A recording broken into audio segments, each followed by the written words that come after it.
We're starting to see some real warning signs in the housing data coming out of North Carolina. A lot of the downward pressure that we're starting to see on price levels in the market have to do with the rising inventory levels of housing. As of June of this year, the inventory level of housing available for sale across the state is more than triple what it was in 2022. When you look at inventory, it's just basic supply and demand, because as supply rises and if demand stays the same, we know that eventually prices are inclined to fall. And that's actually what we're starting to see now too, because median list prices for housing are actually declining. And this is after several years where prices were rising in spite of the rising inventory. But what's happening now is that the price level is just too high, that the existing inventory that's coming to market needs to be marked down. And the reason I look at the listing data, not the sales data, is that the listing data is a little bit more forward looking. In other words, you can predict what the sales data will be in 2 or 3 months. And if you want to see where this trend is headed, don't look at the metro markets. You should probably look at some of these rural markets. Markets in eastern North Carolina outside of Raleigh, median list price has declined between 3 and 7% in a lot of different markets, a lot of different counties. I mean, we're talking about Johnston County, Wayne County, Lee County, Harnett County. It just keeps going. Cumberland County, Sampson County, Bladen, Robeson. And this is not a flash in the pan. This is data that we've been seeing throughout 2024. Despite the price declines that we're just starting to see in the market, there are fewer transactions in the housing market statewide that are getting done. In fact, the year-over-year data shows that fewer transactions were getting done this year than June of last year. So the buyers just aren't getting enough value. And meanwhile, all these trends have a lot longer to run, because when you're looking at rising inventory, I mean, this is just getting started. The price drops are just getting started. The transaction data is coming in every month. And I think that later this summer, when we look at July and August, it's going to be more of the same. And we're just now starting to see some of the weakness in the housing market start to spill over into the land market as well.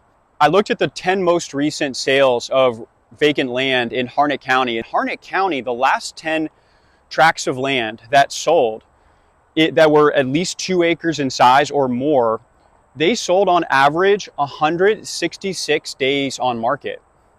But not only that, when they sold at an average discount to asking price of 15.9%. 7 out of 10 of the last 10 transactions in Harnett County were marked down from the original asking price significantly. One was marked down over 50%. And you got to remember, these are the ones that sold. You have 31 sales in the last 3 months. However, you have 124 like-kind properties that are currently on the market, which means that you have approximately 12 months of inventory in that market for land. So 12 months of inventory for land, that doesn't sound too bad, but remember, this is the prime sales season. This is the end of July as I record this, and this is the time of year when all the land is supposed to be selling. We go into the fall after Labor Day into October, November, December, and days on market go way up for both land and homes. And so if you seasonally adjust this data, we're probably looking at something closer to 14, 16, 18 months of inventory in the land market right now. And to put some of the puzzle pieces together, you may be aware of what's happening in the labor markets right now, because North Carolina is now seeing rising unemployment. From the low in April of 2023 to the June data that was just released, you now see a 40% increase in statewide unemployment rate in just 14 months of data. The unemployment rate is one of the major, most reliable indicators of market cycles. And so when you see the month-to-month fluctuations, that's not what we're seeing here. What we're seeing here is a reversal of the long-term trend in the labor market, because previously, from early 2010 until the April print in 2023, we had 13 years of declining unemployment rate. That's now reversed. What you see with unemployment rate is that by the time it bottoms out and starts reversing direction like what we're seeing now, a recession is right around the corner. And we saw that in the past 2 recessions. You look at the unemployment rate data from 2006, 2007, it didn't peak until about 2011, which was the very bottom of the real estate market, if you guys recall. And I was in the labor market at that time because I was in college and I was looking for internships. And I remember what it was like in the job market, because even my parents' friends, when we explained to them that I was willing to work for free, if they could just get me onto a spreadsheet somewhere, it wasn't even possible. And I remember the family friend across the street, he worked at Morgan Stanley, and he told me, oh yeah, no one's hiring. No one's hiring interns right now. I was always a little confused about why they weren't hiring interns, even interns that weren't paid, until I realized later that the main reason that companies hire unpaid interns is because they want to start to recruit them before they graduate from college so they can hire them later. And the reason they weren't hiring unpaid interns was because they didn't even plan to hire associate level talent 2 years from then. And when it came to the land market too, I remember what it was like because I lived in a suburban area. My parents owned a horse farm when I was a kid. And so there was a major rural market for land right around where I grew up. And I remember the stories. Oh yeah, no one's buying land anymore. And they would also say, oh yeah, I wish I had sold when I had the chance. Not like, okay, I get it, I want to sell, I'll take a discount. No, they were like, there was a window of opportunity where I could have sold, but now I can't. So you might be skeptical because you might be thinking, well, hey, is he saying that this next downturn is going to be as bad as the global financial crisis? And that's not what I'm saying. What I'm saying is I want to highlight the importance of sentiment in the marketplace, because in spite of all the negative data that we've been seeing that is now just coming out in June, and I think is about to get a lot worse, the market sentiment is still positive. And a lot of people still expect unabated increases in property values for the foreseeable future. People are still buying. A lot of new companies are coming into North Carolina. You hear about the new battery plant from Toyota. There's a lot of news cycles around how good the economy is. And my point to you is that this is your opportunity. Part of why the unemployment rate data is so significant is because the average income for the average household is the means by which they actually buy real estate. So if you see the unemployment rate increasing, what it means is that a lot of people are being laid off. There are people that are losing jobs. There are people that are being relocated. There's people that bought homes in the past couple of years that are going to need to sell. If you bought a home in 2021 or 2022, you got a really sweet deal on the loan, but the problem is you bought it at a really high price. So if the unemployment trends continue the way that we've seen, and they continue to unfold in the coming months and years, there's a lot of people that were recent buyers that are going to have to go back on the market and sell. But when they go to sell, by the time they realize where they're going to have to list the property in order to get a buyer to get excited about buying it, and when they also realize that they have to pay commissions for the listing, which, depending on how you slice it, between 3 and 6%, give or take, by the time all the closing costs are paid and the property gets sold, how much equity is there going to be in a lot of these homes? And I suggest that the answer is really not that much. And so this is what's going on, because when people need to sell, they're going to be underwater on a lot of these homes. And the equity is just not there. And if you wanted to just wait a couple years and see if you could put a tenant into those properties and just stave off the short sale or the foreclosure, then you're not going to be able to get enough rent for a lot of these homes in order to cash flow the mortgage, even at the low interest rates. And that's before you start to factor in the adjustable rate mortgages that people have been signing these past couple years. So there's going to be some stress in the housing market that is just going to continue. And I think what people are going to find out is that where they have equity is not their homes, it's their land.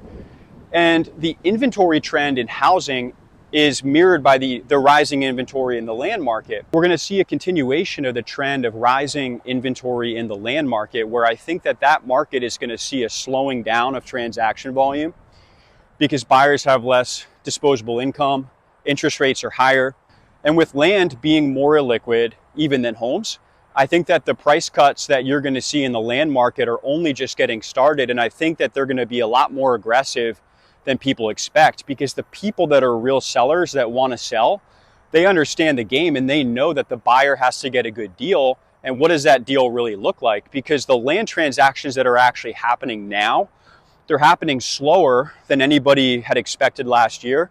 And they're also happening at more significant discounts than the sellers expected. As the inventory of housing and land rises across the state, as the unemployment rate rises across the state, this is all happening in a historical context where the value of housing is extremely high by historical standards. And so when you look at the median home price to income as a ratio, and this is a pretty well studied and well documented historical ratio that's used for, prognosticating market cycles and the health of the housing economy and the affordability of the housing market.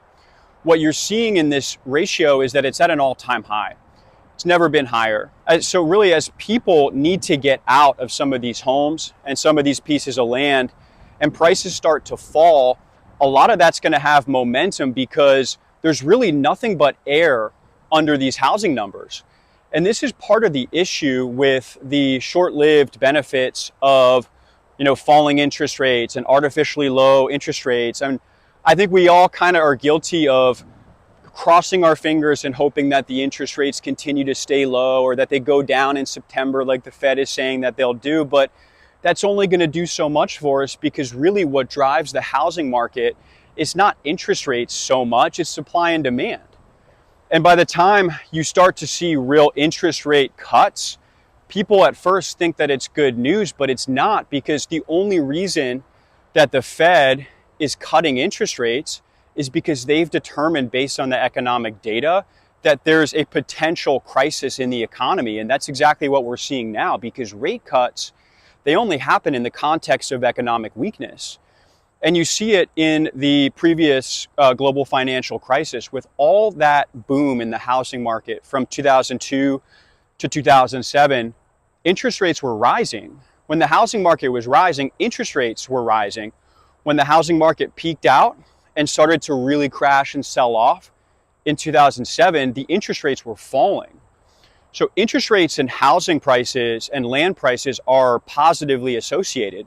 When interest rates are going up, property values are going up. And you see that in the historical data recently too. When the interest rates started to be cut in 2019 and early 2020 into COVID, when they went down, the federal funds rate went to zero. That was just to stabilize the market. Like that was just to hold the floor up underneath the market. But the actual appreciation in housing that took place later was happening from 2022 through today in a context where interest rates were rising. And so interest rates and housing prices, it's not the relationship that everyone tells you. It's actually the opposite. When interest rates are rising or falling, typically real estate is rising or falling as well. And that's what the data shows. And I'm not recording this as some outsider to the market that somehow benefits from a crash in North Carolina real estate. No, I'm a property owner in North Carolina. I'm in the same boat. This is not the time to be complacent. And just to start doing your own homework, ask around, talk to the agent, talk to the broker that you know, and just see if they're seeing some of the same information, and share this video if you like it and you benefit from the video in any way, but you know someone that might benefit from hearing it also. I'd be thrilled if you'd share this video with a friend or a colleague. And please leave a comment if you have anything to say. If you agree or disagree, I'd love to hear from you.